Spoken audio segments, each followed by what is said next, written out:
네, 여러분 안녕하세요. 네, HLB와 HLB 생명과학 말씀드립니다. 8만 원 권역에 거의 당도를 하는 모습을 보여준 월요일장의 모습입니다. 그러니까 우리가 이 8만 원부터 일단 당도하고 그 다음에 이제 10만 원 선인데 이 8만 원 권역에 왔는데 여러분 뭘 느끼세요? 8만 원 권역에 왔는데 거래가 폭발하지는 않고 있죠. 이거는요. 지난 11월 중반에 걸려있던 매물이 있는 가격대까지 왔는데도 매물들을 내놓지 않고 있다는 반증으로 해석을 해야 돼요. 이게 여러분들이 야 이거 뚫기 위한 거래로 좀 미약하지 않느냐 이렇게 보실 수 있지만 제가 말씀을 드렸지만 이 뚫어내면은요 그때 사후적으로 거래가 증가를 하는 거다. 이렇게 보시면 되는 거예요. 그죠? 지금 이때 시점하고 지금 시점하고 뭐가 틀린지 그거는 제가 이따가 여러분들한테 말씀을 좀 드릴 거고요. 중요한 그 CMC 실사건과 관련한 기사가 좀 떴죠. 요거 한번 해석을 해보고 그리고 여러분 그 PDU FA 데이트라고 좀 아실 겁니다. 자, 요 부분에 대해서도 제가 언급을 드릴 거예요. 수급 동향이 그리고 여러분들이 해석을 잘 하셔야 되는데 이 수급 동향도 제가 오늘 설명을 올리도록 하겠습니다. 네. 자, 그리고 여러분께 그 새롭게 영상 후반부에서 여러분들이 매집할 수 있는 매집주를 말씀드릴 겁니다. 대한민국 정치 상황이 변혁기를 맞이했어요. 그러니까 거기에 걸맞는 정책주는 대박을 낼 겁니다. 예, 이거를 매집을 해야 돼요. 지금부터 매집을 해야 됩니다. 이 부분에 대해서도 영상 후반부에 말씀드릴게요. 자, 그럼 HLB 바로 설명을 드리는데 구독, 좋아요, 알림 설정 대단히 감사합니다. 앞으로도 많은 성원 부탁드립니다. 여러분들이 응원 많이 해주시면요. 좀 더 알찬 영상으로 여러분께 보답을 할 거예요.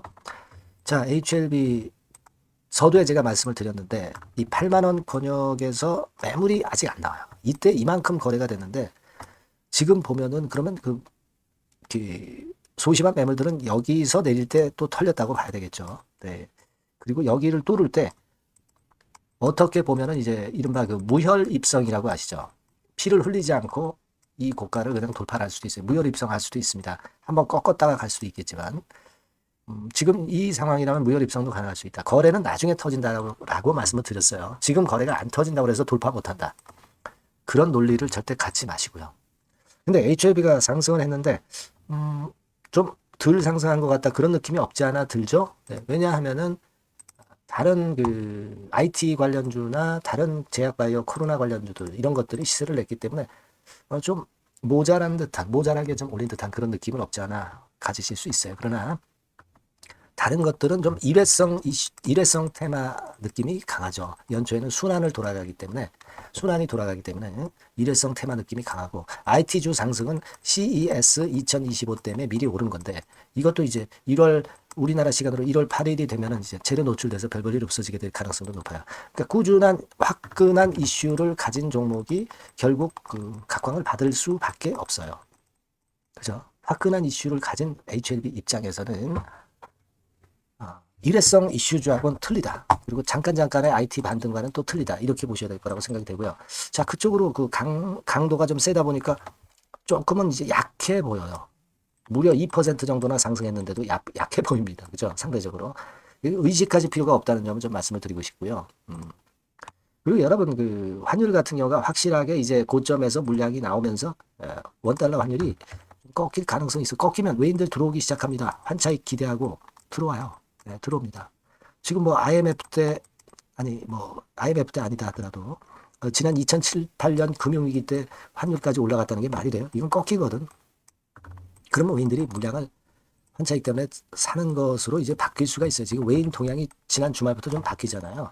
이런 것들은 HLB에 도움이 될 수 있는 겁니다. 예, 그죠? 예, 저는 그렇게 좀 보고 싶고 그 건에 대한 모멘텀도 있다라고 말씀을 드릴 수 있어요. 그리고 중요한 거는 여러분 우리가 이제 공매도 동향을 보면 공매도는 이런 식이죠.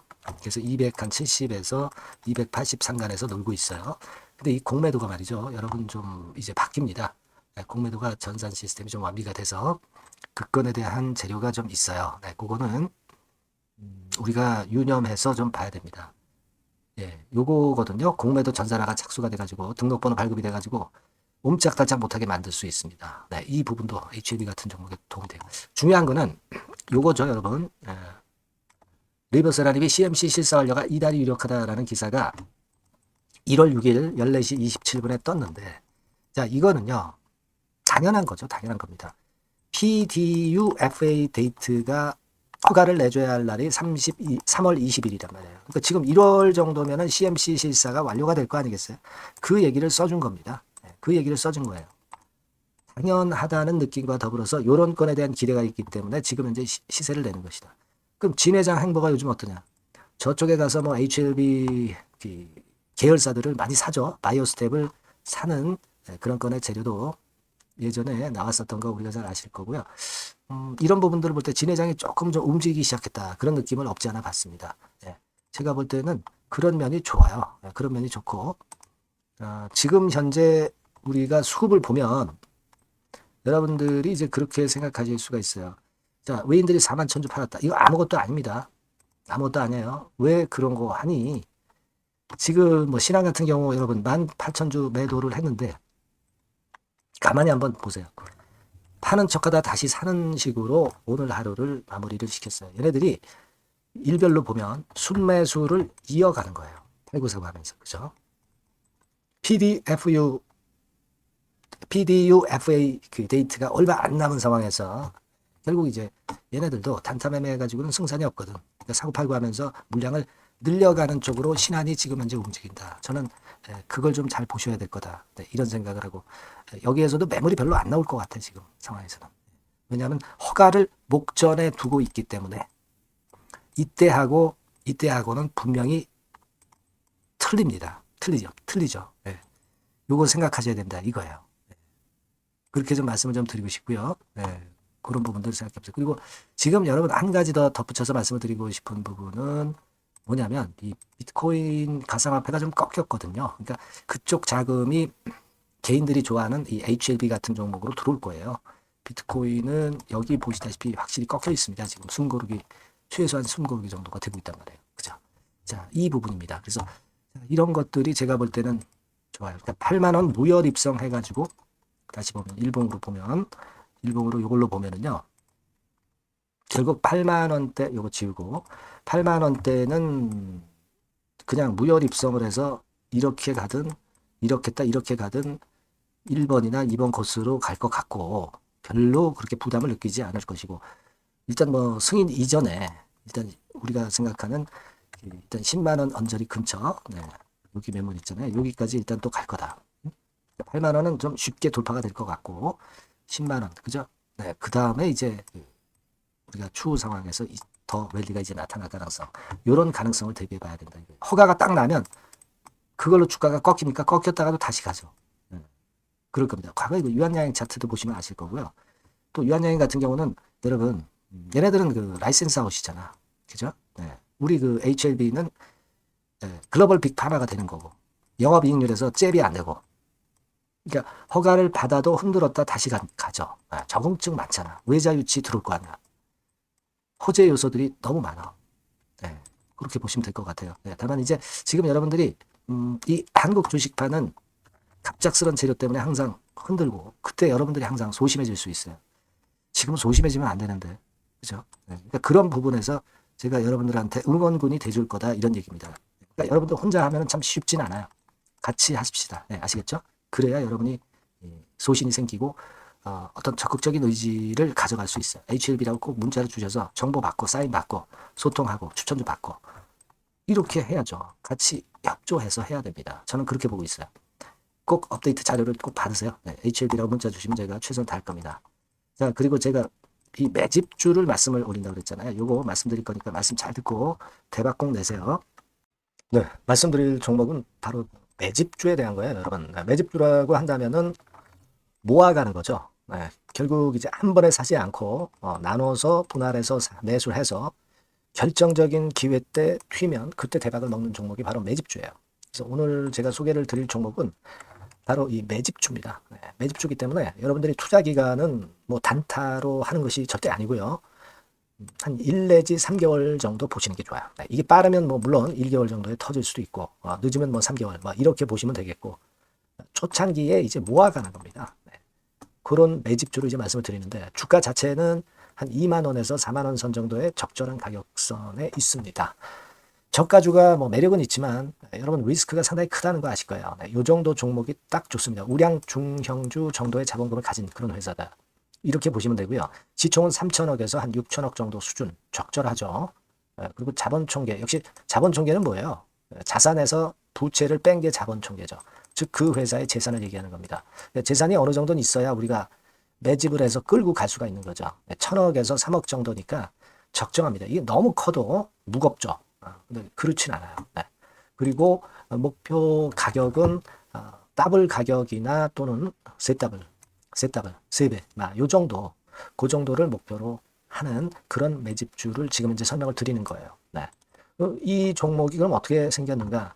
주봉 주가 차트부터 한번 보면은요. 자, 요런 모양으로 지금 현재 전개가 되고 있습니다. 그러니까 한참 바닥을 만들다가 이른바 구덩이를 판다고 그러죠. 네, 구덩이를 파면서 개미를 털게 만들고 거기서부터 쭉 올리기 시작하는 거예요. 그래서 사실 여기부터 여기까지는 한 더블 정도 시세는 이미 냈어요. 네, 하지만 여기서 조정파가 지금 진행 중이고 진짜 승부는 2차나 3차 시세에서 승부가 나리라고 그렇게 보여집니다.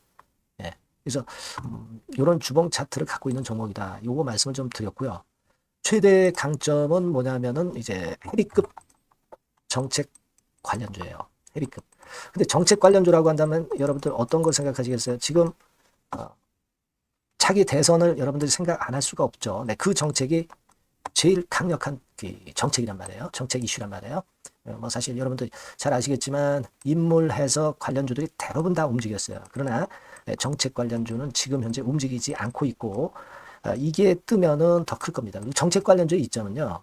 인물 테마의 강도가 죽으면 바로 제자리 가지만 정책 관련주는 절대 그렇지 않습니다. 조정을 받아도 큰 폭으로 아주 급등하지 않은 이상은 자기 자리를 잘 사수를 해요. 그러니까 좀 방어적인 이점도 있는 가운데 큰 시세를 기대해 보는 거예요. 요건과 관련된 헤비급 정책 관련주 대장이라고 저는 말씀을 좀 드리고 싶어요. 그겁니다. 그러니까 최근 시장 어렵잖아요. 최근 시장에 휘둘리지 않아야 될 거 아닙니까? 그런 종목을 제가 요 정책 관련주 중에서 선택을 했고요. 아까 우리가 본 대로 재무 실적이 역시 안정적이라는 거, 이 부분인데요. 여러분들께 이제 그림을 하나 보여드리면, 표를 하나 보여드리면, 연간 실적 같은 경우가 계속 영업이 꾸준히 잘 나고 있어요. 그러니까 보통 이제 테마주 그러면은 실적도 형편없는데 주가만 위쪽으로 크게 올리기 때문에 그 후유증이 엄청 크잖아요. 근데 요게 강점이 있단 말이에요. 그러니까 리스크가 전무하다는 얘기예요. 요게 일단 강점으로 볼 수 있다. 이렇게 좀 말씀을 좀 드리고 싶고요. 그리고 여러분 제가 현금이 이 기업이 얼마나 있는가 요걸 한번 봤더니 현금성 자산이 한 1,000억에서 3천억 정도 요 정도를 보유하고 있어요. 그러니까 아무런 하자가 없다는 얘기죠. 아무런 하자가 없어요. 그거 우리가 꼭 생각하셔야 된다. 이 말씀을 좀 드리고 싶어요. 그거 말씀을 좀 드리고 싶고요. 그리고 그 외인 기관 매매 같은 경우는 비교적 이제 안정적인 것을 확인할 수 있었어요. 이를테면 이런 정도 상황입니다. 지금 초록색이 기관이죠. 그리고 빨간색이 외인, 파란색이 개인입니다. 이 외인 기관 매매의 영향은 좀 덜 받아요. 그래서 외인이 사거나 팔거나 기관이 사거나 팔거나 그렇게 크게 영향을 안 받습니다. 이 외인 기관 매매는 우리가 중점 변수로 보지 않으셔도 되는데 그렇다 하더라도 외인 기관 매매가 상당히 안정적이라는 걸 확인할 수 있고요. 특히 최근에 기관이 순매수 강도가 엄청 셉니다. 요거는 나쁘지 않은 거죠. 외인 기관 매매는 너무 신경을 안 쓰시되 지금 현재 동향도 괜찮다 이거예요. 그겁니다, 여러분. 아시겠죠? 그러니까 요 종목은 아까 말씀드렸던 대로 이제 매집주입니다. 매집주는 살살 모아가면서 결정적인 기회에 대박을 터뜨리는 전략이 유효한 종목이고 그래서 이 매집주를 여러분들께 소개를 드리는 거예요. 그 의도를 충분히 여러분들이 좀 이해를 하시고 제가 뭐 이 종목 딱 드리고 그냥 끝나는 게 아니라 비중을 얼만큼 모아가고 어느 타임에 들어가라 마라. 그리고 어느 정도 시세가 났을 때 여기서는 비중을 어느 정도 떠는 게 좋겠다. 이런 세부적인 전략까지 말씀을 드릴 거예요. 시장이 혼잡할 때 돌파구가 될 수 있는 종목이고 가장 베스트 수혜받을 섹터 공략하는 것이 지금 시장에 맞습니다. 실패 시에 타격이 작아야죠. 재무실적 안정주에서 선택을 해야지 엉뚱한 데서 우리가 쪽박을 당해서는 안 되죠. 그겁니다. 타점과 비중 전략을 정확히 드릴 거고요. 모아서 크게 터뜨리기 좋은 베스트 종목이라고 저는 자신합니다. 여러분께서는요. 요 번호로 내 집주. 네, 이렇게 문자 주시면 제가 자세하게 그리고 확실하게 케어를 하면서 한번 끌고 갈 말씀을 드리도록 하겠습니다. 여러분들 꼭 참여하셔서 대박 내시기 바랍니다. 내 집주라고 문자를 주세요. 아시겠죠? 네, 여러분 감사합니다.